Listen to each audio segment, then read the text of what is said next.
Good morning, my name is Conan Higgins. I'm a senior at Worcester State University, and I am sitting here with Eric Sutman. He is the Executive Director of Technocopia in Worcester. Eric, could you tell us about Technocopia's history and how long have you been involved in Technocopia? Sure, yeah. So Technocopia has been around since 2013.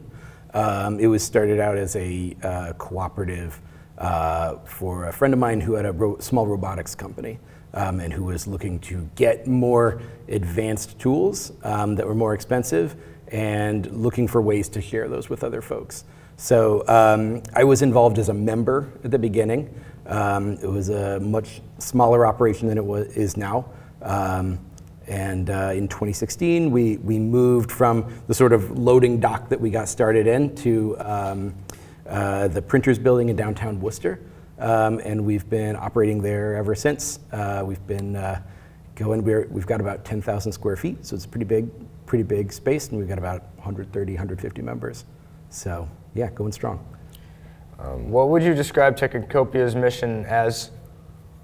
So Technocopia's mission is to nurture community through access to creative tools, creative education, like workshops, and access to creative workspace. We have, over the years, we've kind of shifted our focus. Originally, it was really just about tool sharing, and it was really about, having member access. In the last couple of years, we've shifted more towards community and community access, which has been an intentional shift that we made.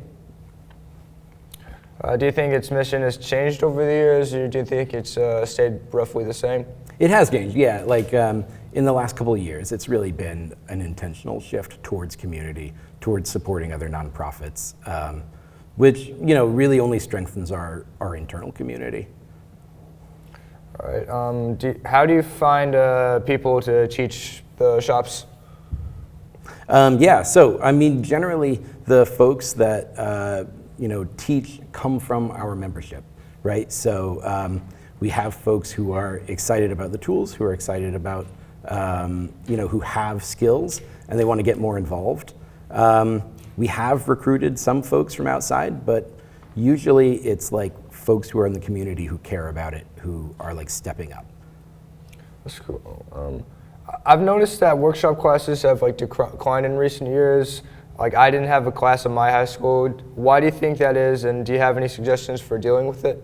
Yeah, I mean, I think one thing is that as education cuts come in, there's always these sort of these sort of Sophie's choices about what programming you're going to cut in public schools, right? So arts programs often fail, any sort of hands-on kinesthetic learning, right? Like home ec is a thing of the past, right? It's sort of considered to take second string to more academic pursuits, right? More purely academic pursuits, which really I think hobbles a lot of people in life. Those skills are really necessary. Yeah. I mean, makerspaces are really all about project-based learning, right? And project-based learning is this philosophy of okay, you're gonna learn something better when you need to use it, right? So if you're working on a project, and you need to learn something for it, you're gonna understand why you're learning it. It's gonna make sense to you because you're applying it, and you're gonna put it into use right away. So it's gonna stick with you better. So if you think about every teen movie from the 80s or the 90s, where there's it's always trigonometry, right? They're always talking about trigonometry. Why do you have to know the circumference? Why do you have to know the sine? It doesn't really make a lot of sense to you at that time, right? You're some 15, 16-year-old kid, you're not using it for anything. But if you get into any sort of robotics, if you get into any sort of computer work, there are a lot of disciplines and a lot of projects that you might want to work on, where all of a sudden trigonometry is super important, and what you're putting into it and what you're getting out of it makes a lot of sense. So makerspaces are really built on that, okay, we're gonna go work on projects. We're gonna go do some stuff, and maybe we don't know what we need to know yet, but we're gonna figure it out. We're gonna make our way through it, and then at the end, we're gonna have more skills, and we're gonna grow that way. I think you're seeing more of that come back into education. There's different movements like the unschooling folks. There's a little bit more, like there's a little bit more emphasis on things like technical education, right? Like Voc schools used to have such a really bad rap. It was like, treated like it's like, oh, this is where the dumb kids go. But like more and more you're seeing that there's like, that's where you're learning practical skills. That's where you're actually like doing stuff, and when you learn those skills hands-on, like they mean more to you. Like it makes you a better functioning person. So I think we're seeing that, but it's going to take sort of a philosophical shift in society. Yeah, I feel you. Can you share a few success stories of members whose lives or projects were transformed by being a part of Technocopia? Yeah, absolutely. I think, there's a few different ways you can go with that. We've had folks who basically graduated out of our space, you might say. So like, one of the big reasons that people come to makerspaces is like, oh, we've got every tool in the wood shop, right? And we've got lots of space for you to work on it. We've had folks who worked out of our space. Two of the guys that used to teach our classes actually, both of them ended up leaving the space because they got their own shops so that they could do contract work on their own, right? And so they really sort of like grew out of the space, which like, we can only call that a success. Like, I miss those guys, they're great guys, but like I'm happy for their success. Similarly, we've had folks who are working on robotics projects, open source robotics projects that have gone on to make a lot of like splashes in sort of like the open source community, I don't know, folks who we've got a guy who just started his sort of like woodworking business out of Technocopia, doing inlaid wood projects, doing like custom leather work, custom sign making, and he does it all out of Technocopia. So if I ever decide to build a house, you are the guys I need to come to. Well, there is a difference between sort of like what's called rough carpentry and fine carpentry. Mm-hmm. And certainly a lot of house building has to happen on site. But we do have guys who are like contractors, for instance, right? So maybe they're not like, you can't like frame your house inside of Technocopia. But what you can do is you can build some of the cabinetry or like get it prepped to then go be installed. Or you can, work on some of the edging, like the wainscoting or, mold, the trim that you might put in there. So there's absolutely a lot of very practical stuff for housework that you can do. That's cool. I've noticed that Technocopia emphasizes collaboration and open source learning. Can you give an example of a project that emerged from like unexpected collaboration? Yeah, so 2 years ago when we were having our 10-year anniversary, we had sort of a carnival for our like 10-year celebration. So we like made some like junkyard carnival games, Jumbo Connect 4. We made like a big wall maze. We made all sorts of kind of goofy stuff. And one of our founders, one of the guys from the robotics place, Kevin, lovely guy, decided he wanted to make a fortune teller robot. And so what happened is a couple of the robotics folks and then a couple of the folks, especially one of our artists named Ray, who does a lot of is mixed media visual art, collaborated to make this AI-powered fortune-telling robot that like uses cameras to like recognize your face. If it doesn't recognize you, it asks your name. It'll remember your name. It asks you what you want for your fortune. It ships that off to ChatGPT and gets a fortune from it. And it's ChatGPT, so sometimes the fortunes are a little wacky. Sometimes they're pretty spot on, and it'll read it back out to you. It's terrifying. I will say it's real creepy, but it's a really cool, collaboration. But we've also seen folks that do like, we also had someone who was commissioned to make this crazy wood trunk, right? And the person who was commissioning it requested that it had inlaid stained glass, which is a really weird trait. And this guy, the guy who was making the trunk, that's not really his forte. But he was able to connect with someone from our glass shop to create the pieces that he needed. They were able to collaborate on it, share some of the commission money, and then make this really cool box that neither one of them was going to make on their own. Like, you share the money to like a charity?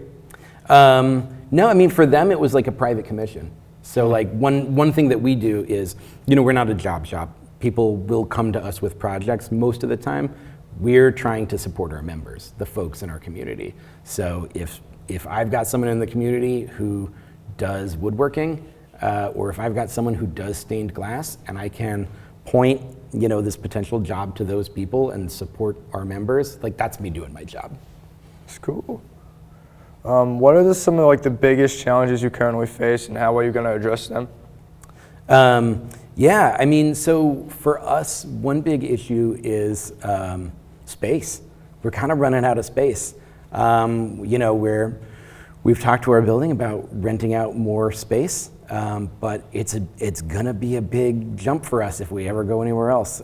We're pretty spoiled with our location. We're right downtown. We've got a super supportive landlord in the printers building. It's gonna be a big question. I don't have an answer yet. Certainly we want to be able to expand what shops we have, but that, figuring out the space thing is tricky. Mm-hmm. How would you say evaluate your impact in Worcester overall? Yeah, I mean, that's, that kind of goes back to that like shift towards the community, right? Like, I think makerspaces as an entity can feel very sort of like closed off to the outside. It's sort of like a members club, and people come in and they work on their own stuff and then they go home. Mm-hmm. And we didn't really want to be like that. We wanted to be more engaged with our community. So, a couple of years ago, our evaluation was like not great. It was like the people who were members who came in who were able to be successful, they went on to have their impact, right? What we do now is we have sort of like discounted memberships for like nonprofits, and we are like really leaning into free events. And so those are both ways, like if I can get, for instance, a nonprofit in as members, put tools in their hands and help them complete projects that they're already out there doing, then we are fulfilling our mission, right? We are helping the creative community out there with access to tools, but it doesn't have to be, internal to us. It can be us supporting other nonprofits.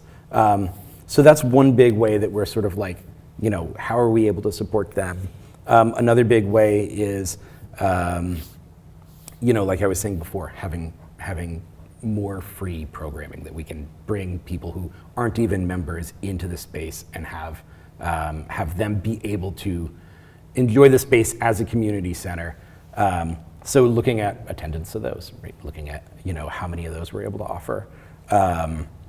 And then I guess the last thing I would say is we also try to get out into the community. So like, for instance, this year, like the last couple of years, we've done stuff for the Pride Festival.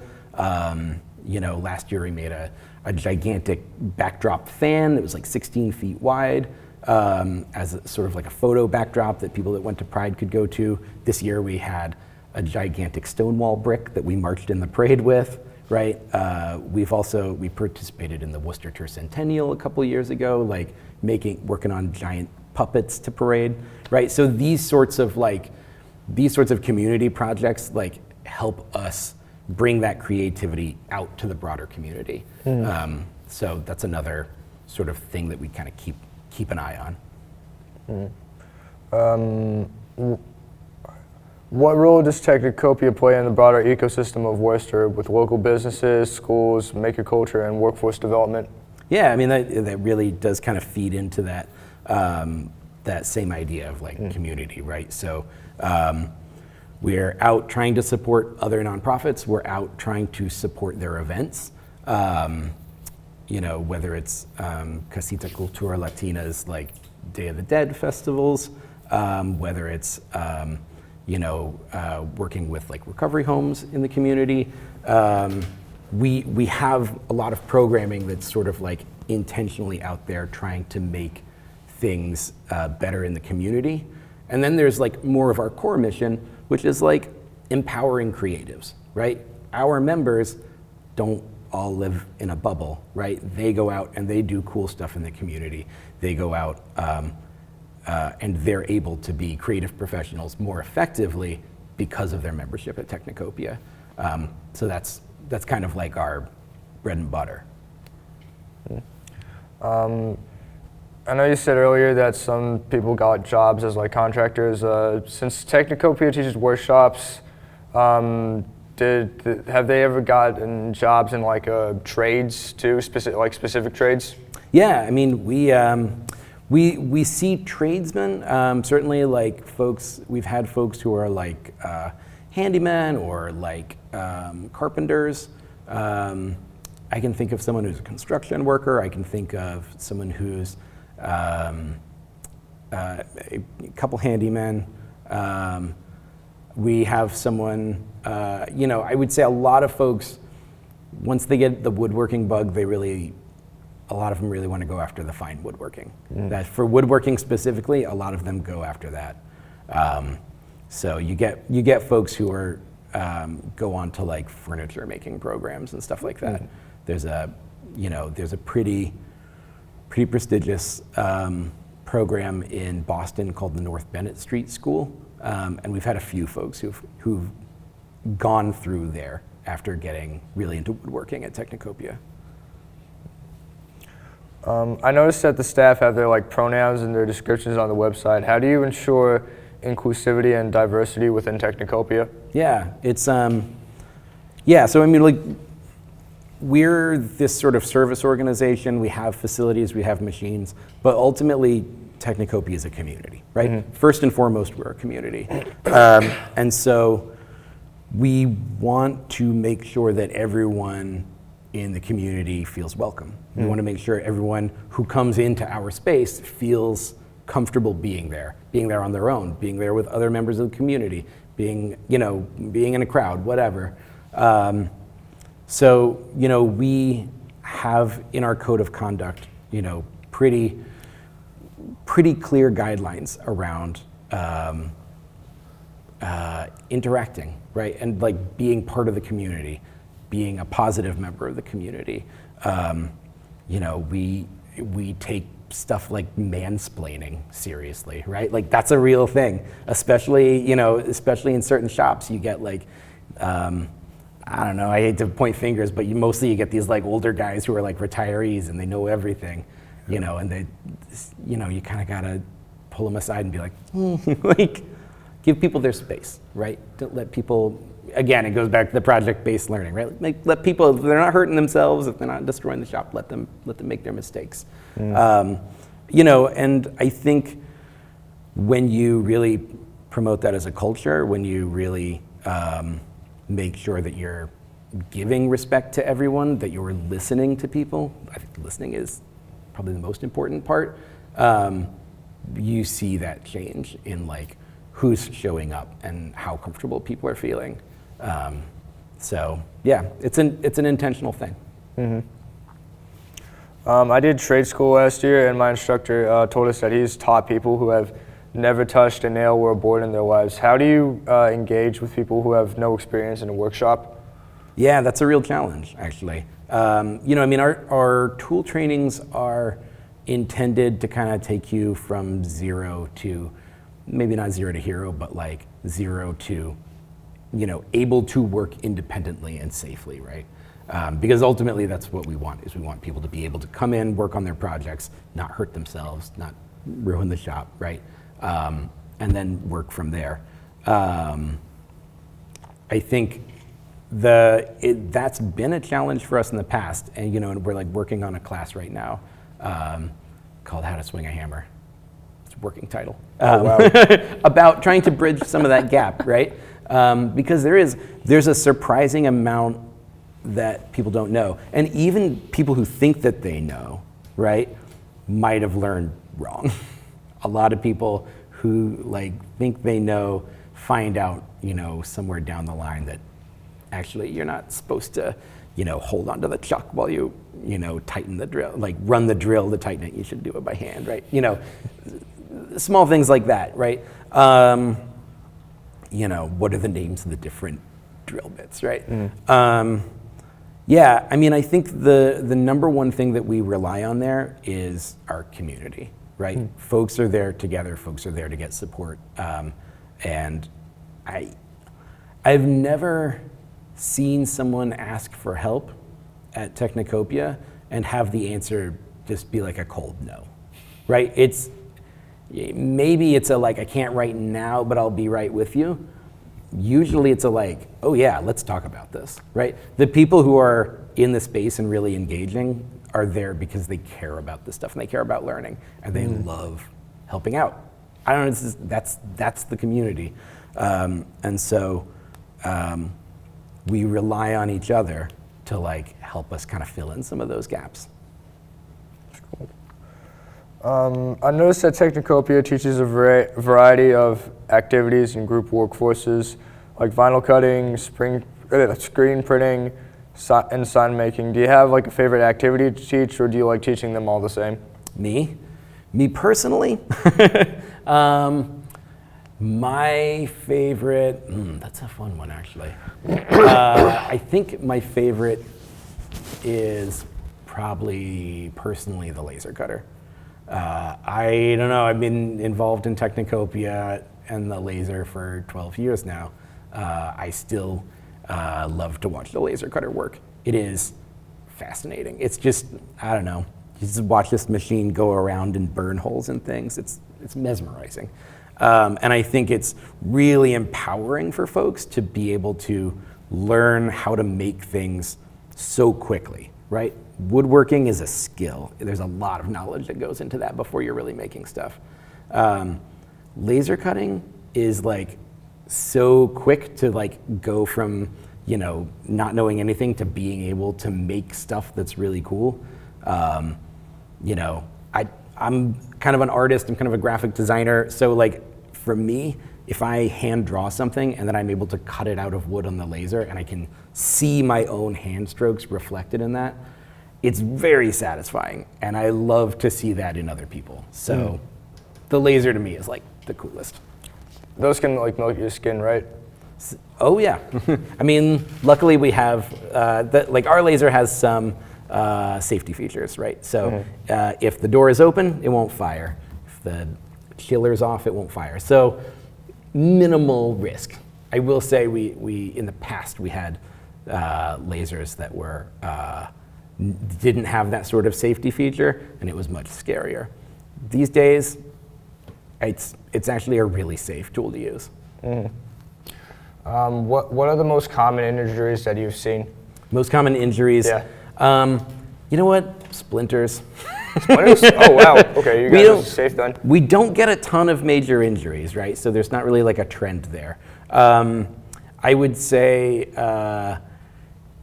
one big one, I guess if I were going to say one big trend, it's when people aren't wearing protective equipment. Oh. Not wearing eye protection, or not wearing gloves when you're not supposed to, not wearing gloves when you're supposed to, that sort of thing. The wrong protective equipment is probably where we see the most injuries. What do you see Technocopia in 3 to 5 years? Yeah, I think we're going strong. I think I'm hopeful that we will, be able to increase our membership. Right now, where we are, 130, 150, I'd really like to see us get up to maybe 200. At that point, we might be kind of at cruising altitude. That might be our sweet spot. I would love to see, I got a couple daydream shops that I'd love to see. I'd love to see ceramics. I'd love to see maybe a machine shop. We've talked about, is there some world where we could do automotive? We're on the 6th floor, not right now, but we'll see what happens.